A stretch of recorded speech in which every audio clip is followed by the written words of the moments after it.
Hi guys, welcome to Airaa kitchen. இன்றைக்கி நம்ம கேரளா ஸ்டைலில் ஒரு பீஃப் ஃப்ரை எப்படி பண்ணலான்னு பார்க்கலாமா? தேவையான பொருட்கள் எல்லாம் இமேஜாகவே ஆட் பண்ணியிருக்கேன், கொஞ்சம் பார்த்துக்கோங்க.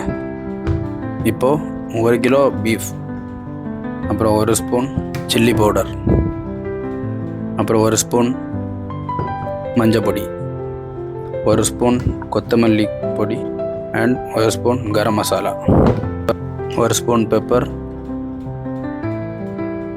அப்புறம் கொஞ்சமாக கருவேப்பிலை, 50 ml தயிர், 50 ml இஞ்சி பூண்டு பேஸ்ட், அப்புறம் 2 வெங்காயம் வெட்டி வச்சுருக்கேன், அப்புறம் ஒரு 8 வரமிளகா, அப்புறம் ஒரு 1/4 தேங்காயை ஸ்லைஸாக சீவி வச்சுருக்கேன்.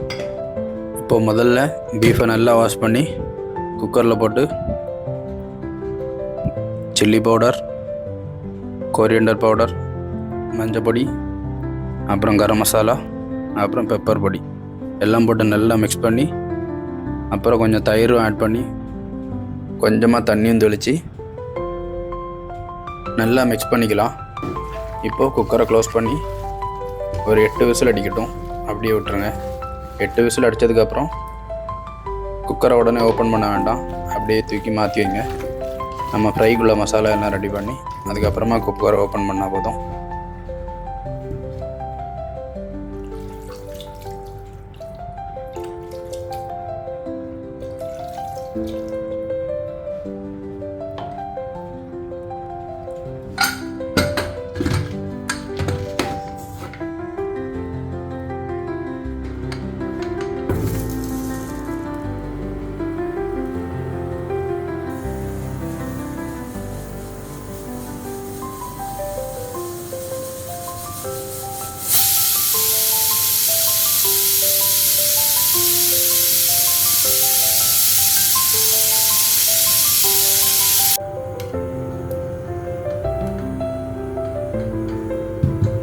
இப்போது மறுபடியும் ஸ்டவ்வில் பேனை வச்சுக்கோங்க.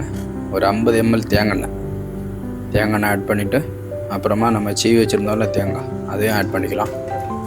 தேங்காய் கொஞ்சம் ஃப்ரை ஆகட்டும். அதுக்கப்புறமா நம்ம வெட்டி வச்ச ஆனியனை சேர்த்து கொஞ்சமாக கருவேப்பிலையும் அது கூடயே காஞ்ச வத்தலையும் சேர்த்து ஆட் பண்ணி, இப்போது வெங்காயம் கொஞ்சம் நல்லா வதங்கி வரட்டும்.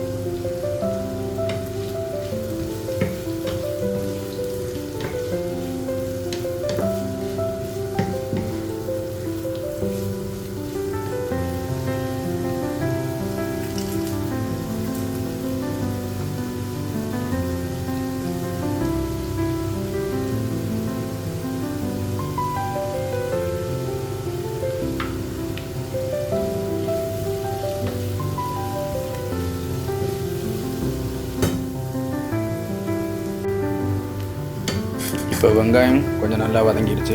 இப்போது இஞ்சி பூண்டு விழுது சேர்த்து அதையும் நல்லா கிண்டிக்கலாம்.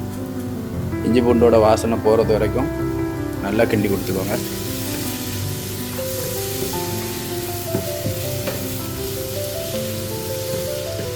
இப்போது இஞ்சி பூண்டு வாசனை போனதும் கொஞ்சம் வத்தல் பொடி, கரம் மசாலா, மஞ்சள் பொடி, பெப்பர் பவுடர், மல்லிப்பொடி இதெல்லாம் சேர்த்து நல்லா கிண்டி விட்டுக்கோங்க.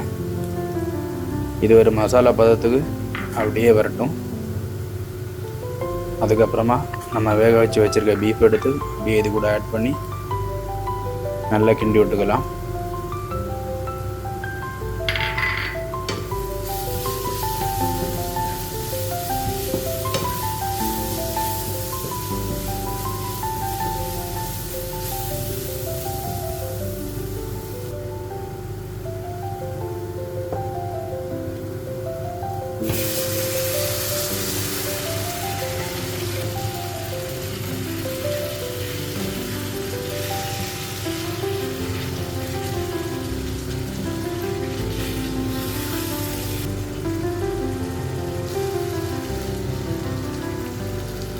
இப்போ நல்லா மிக்ஸ் பண்ணி நல்லா கொதிச்சிட்ருக்கு. இந்த டைமில் பேனை மூடி வச்சு ஒரு 10 நிமிஷம் அப்படியே விட்டுருங்க.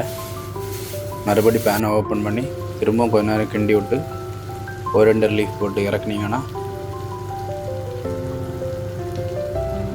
நல்லா சூப்பராக ஒரு கேரளா ஸ்டைலில் ஒரு பீஃப் ஃப்ரை ரெடி. ட்ரை பண்ணி பார்த்துட்டு எப்படி வந்திருக்குன்னு கமெண்ட் பாக்ஸில் கமெண்ட் பண்ணுங்கள். தேங்க்ஸ் ஃபார் வாட்சிங்.